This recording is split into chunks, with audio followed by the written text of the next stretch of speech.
बांग्लोर आसी तथ्य जे 2 जन शिशु नमूना चिन्हट करा जायछि पॉजिटिव आसी बोली कन्फर्मेशन आसी सारी तो निहाती भाव देखो 2 दिन है प्राय आम समस्ते एचएमपीवी भाइरस विषय आलोचना करुचे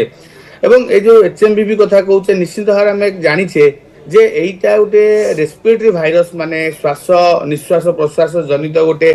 वायरल इन्फेक्शन तेणु जेहेतु गोटे श्वासक्रिया जनित इन्फेक्शन रेस्पिरेटरी इन्फेक्शन तो निश्चित भाव में संख्या वृद्धि होवार आशंका रोचे कहीं रेस्पिरेटरी भाइरस अत्यधिक मात्रा रे ट्रांसमिशन होता है कि स्प्रेड होता है तेणु जिते बड़े चाइना रे आम देखुचे प्राय चाइना कथा को देखो सबू देश विंटर स्प्रिंग ये जो शीत और बसंत समय जो रेस्पिरेटरी इन्फेक्शन किंबा निश्वास प्रश्वास जनित संक्रमण टी अधिक देखा दिए कि जिते चाइना रे अत्यधिक मात्रा पूर्व वर्ष ठू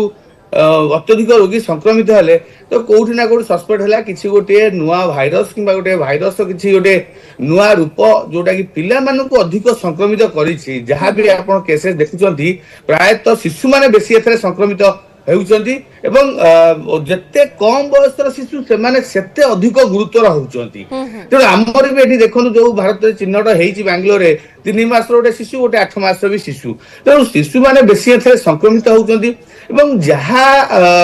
सिम्पटम्स हमें देखुचे भाइरस सिम्पटम्स देखुचे साधारणतः जहाँ अन्य रोगर थाए जो फ्लू सिम्पटम्स थाए जमती ठंडा हवा ज्वर हवा खास हवा नाक बंद हवा तो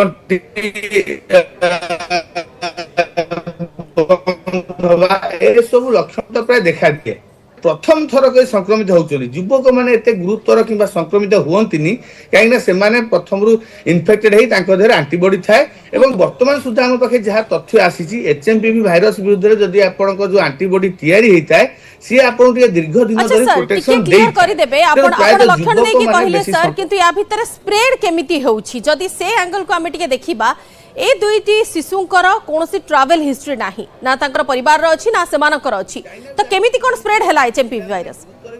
हॉस्पिटल रे एडमिशन संख्या भी वृद्धि पाइछि एवं जदी ए भाइरस जो हमें कहउचे फ्लू किबा अपर रेस्पिरेटरी ट्रैक्ट इन्फेक्शन जदी श्वासनली भेद करी लंग्स इन्फेक्शन कला तो सेठी कोठ ना कोठी गोटे चिंता बढ़िबो एवं ये लंग्स इन्फेक्शन करी निमोनिया करि पारे लंग्स से पानी जमा होई पारे जोटा हमें कहू रेस्पिरेटरी डिस्ट्रेस सिम्पटम्स टाइप कथा से भी हो पारे ता सहित ऑक्सीजन वेंटिलेटर ए सब आवश्यकता पड़ी पारे एवं जो शिशु माने बेसी संक्रमित होउचंदी तो निहाती भाव गोटे चिंतार विषय रोची एवं वर्तमान समय आसी जाइछि आमे टिके सतर्क एवं सचेतन होबा कहिना भाइरस कथा जदि मु कहबी किछि नुवा भाइरस नुहे 2001 मसिया रे आपण जानथिबे नेदरलैंड प्रथम थरी करी से ओडे एपिडेमिक तयारी करिला समान प्रश्न उत्तर टिके सर आपनको आशा करिबी जेतेबेले ट्रैवल हिस्ट्री कथा कोहा जाउछि जदि पिला मानकर ट्रैवल हिस्ट्री नाही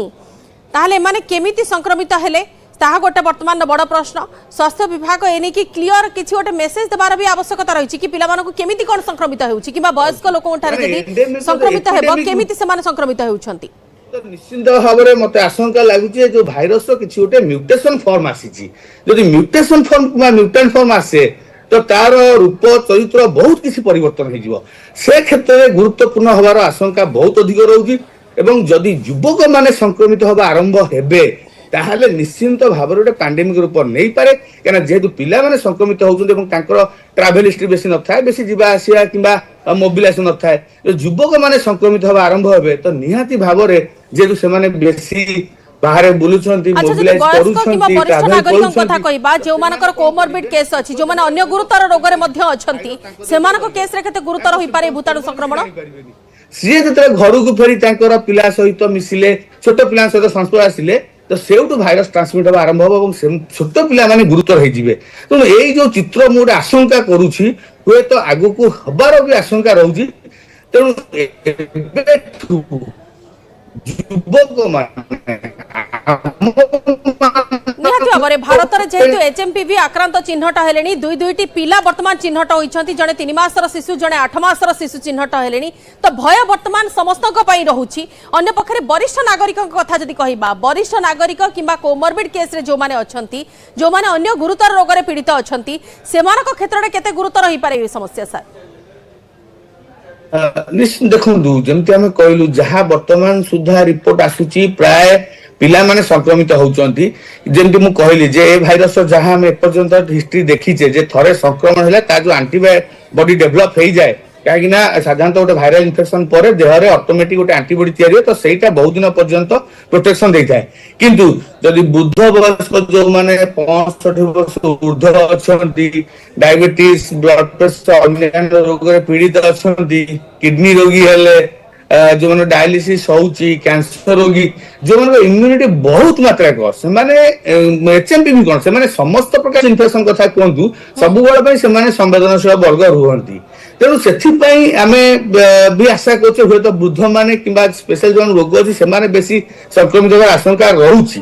କିନ୍ତୁ ଯେମିତି ଆମେ ଦେଖୁଥିଲେ ମାନେ କୋଭିଡ-19 ସମୟରେ କଣ, କୋଭିଡ-19 ପିଲାମାନଙ୍କୁ ପ୍ରଥମ ଷ୍ଟେଜରେ ପିଲାମାନେ ବେଶୀ ସଂକ୍ରମିତ ହଉନଥିଲେ। ତେଣୁ ସେଇ ହିସାବରେ ଆମେ ଦେଖୁଛେ, କିନ୍ତୁ ଏ ଭାଇରସ କଣ ପ୍ରଥମ ଷ୍ଟେଜରୁ ପିଲାମାନଙ୍କୁ ଆଟାକ୍ କରିବା ଆରମ୍ଭ କଲାଣି, ଯୋଉ ଷ୍ଟେପ 1 ମ୍ୟୁଟେସନ। ବର୍ତ୍ତମାନ ଯଦି ଫର୍ଦର ମ୍ୟୁଟେସନ ନିଶ୍ଚିନ୍ତ ହବ, କିଛି ସନ୍ଦେହ ନାହିଁ। କାହିଁକି ନା ଦେଖନ୍ତୁ ବର୍ତ୍ତମାନ 24 ବର୍ଷ ପର୍ଯ୍ୟନ୍ତ ଭାଇରସଟା ଷ୍ଟେବୁଲ ଷ୍ଟେଟରେ ଥିଲା, କେବେ ଏମିତି ପରିସ୍ଥିତି ଆସିନଥିଲା। ମୁଁ ଯେମିତି କହିଲି ନୂଆ ଭାଇରସ ନୁହେଁ, ପୁରୁଣା ଭାଇରସ ଡିଟେକ୍ଟେଡ ହୁଏ, ଚିହ୍ନଟ ହୁଏ, ଗୋଟେ ଦିଟା କେସ୍ ଆସନ୍ତି, ଭଲ ହୁଅନ୍ତି, ଯାଆନ୍ତି। କିନ୍ତୁ 24 ବର୍ଷ ପରେ ଭାଇରସ ଗୋଟେ ନୂଆ ରୂପ ଆସିଛି, ସ୍ପେଶାଲ କରି ଚାଇନାରୁ, ତ ନିହାତି ଭାବରେ ଭାଇରସ ଆହୁରି ମ୍ୟୁଟେସନ ହବ। କାରଣ ଯେତେ କେସ୍ ସଂଖ୍ୟା ବଢିବ, ଭାଇରସର ତାର ଗୋଟେ ପ୍ରକୃତି ହଉଛି, ଏଇଟା ଗୋଟେ ନେଚର ପ୍ରକୃତି ହଉଛି, ସେ ଯାହା ବି ତା ରୂପ ପରିବର୍ତ୍ତନ କରିବ। बिल्कुल म्यूटेशन हेबो एवं अधिकरु अधिक वर्गर लोकंकु आक्रांत करिवो एवं ता परवर्ती समय रे सतर्कता सचेतनता निहाती आवश्यकता रही। जेमिति आमे कोविड समय रे अधिक सतर्क रहुतिले थंडा जनित समस्या प्रति, ठीक सेमती सतर्कता हमकु एई फेज रे मध्ये नेबार आवश्यकता अछि। धन्यवाद डॉक्टर चौधरी आम आलोचना भाग नै